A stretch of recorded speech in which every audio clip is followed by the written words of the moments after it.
Hello, everyone.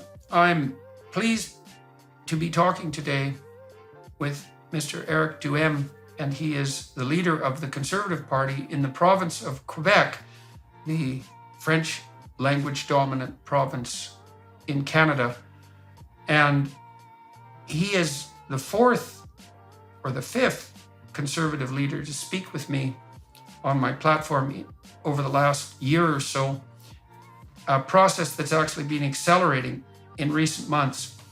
I've spoken with a number of the candidates who are vying for the leadership of the Conservative Party in Canada at the federal level. The Conservatives, for those of you who aren't Canadian or who are Canadian but don't know, the Conservatives and the Liberals at the federal level in Canada have battled continually throughout Canadian history for the leadership position. And generally, it's the Liberals who win, although the Conservatives perhaps occupy the throne, so to speak, about a third of the time. And so the basic political landscape in Canada is center-right versus center-left. And we have a socialist party, the New Democratic Party, that also shows reasonably well federally, and they're farther left, generally speaking. And for most of Canadian history, that's been the balance at the federal level. There are additional parties playing a federal role, but they're relatively minor players now and historically. Generally in Canada, over our entire history, which is since 1867 formally, although the country in many ways goes back hundreds of years before that, all the parties have been credible players and likely to do approximately what they claim they'll do in some fundamental sense, which means they're no worse and maybe no better than generally respectable and responsible human enterprises. And that's enabled Canadians to develop and maintain a fair bit of trust in their fundamental institutions. And I would say that trust has been shaken quite profoundly in the last 5 or 6 years in a very large number of ways. One of the consequences of that is that the relationship between the political class and the media class has shifted quite dramatically. The legacy media everywhere in the world is dying a relatively painful death as network broadcasting becomes an untenable enterprise, and as the proliferation of online publishing platforms has led to the demise of the dominance of centralized print journalists, and all of that shaking out in all sorts of odd ways. One of them is that the legacy media increasingly colludes with people in power, but also, and logically following from that, no longer serves its role as proper critic of democratic leadership, let's say. And so the political class in Canada, particularly on the Conservative side, seems to be waking up to this reality, perhaps because they're treated worse by the legacy media than the other parties, more unfairly because of the left-leaning bias that characterizes the legacy media. And so one consequence of that apparently is that these leaders have been increasingly willing to talk on YouTube, and then more specifically to talk with me. And recently, Mr. Duhem reached out to me.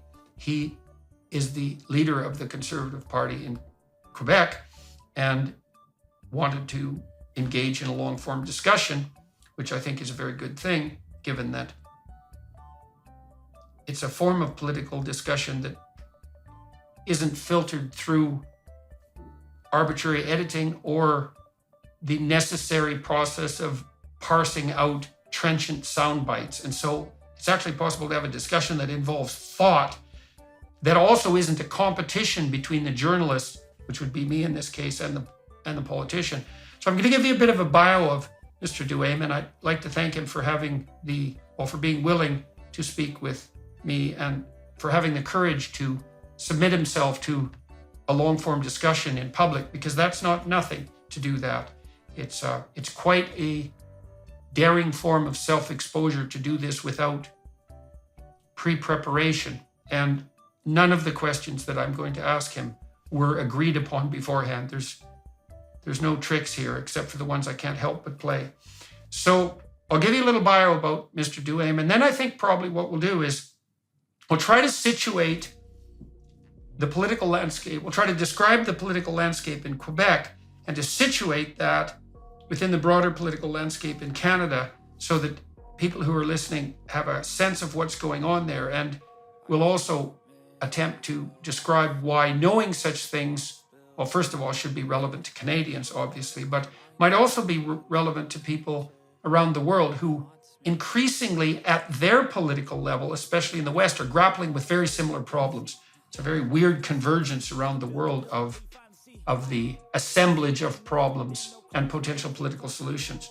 So, Mr. Duhaime earned a Bachelor of Arts in Political Science from the University of Montreal and a master's degree from École nationale d'administration publique.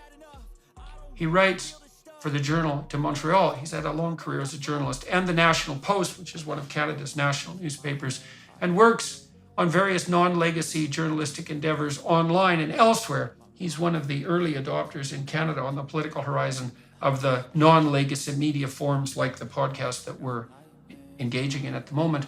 He spent more than a decade as a political advisor in Ottawa, Canada's capital, and Quebec City, which is Quebec's capital. He advised Stockwell Day, a leader of one of Canada's conservative parties, which have now amalgamated, by the way, when he led the Canadian Alliance from 2001 to 2004 for Mario Dumont, who was leader of the Action démocratique du Québec from 2003 to 2008, and later Gilles Duceppe of the Bloc Québécois, which paradoxically and strangely is a separatist party for Quebec that operates nationally in Canada, because we have a very peculiar political system.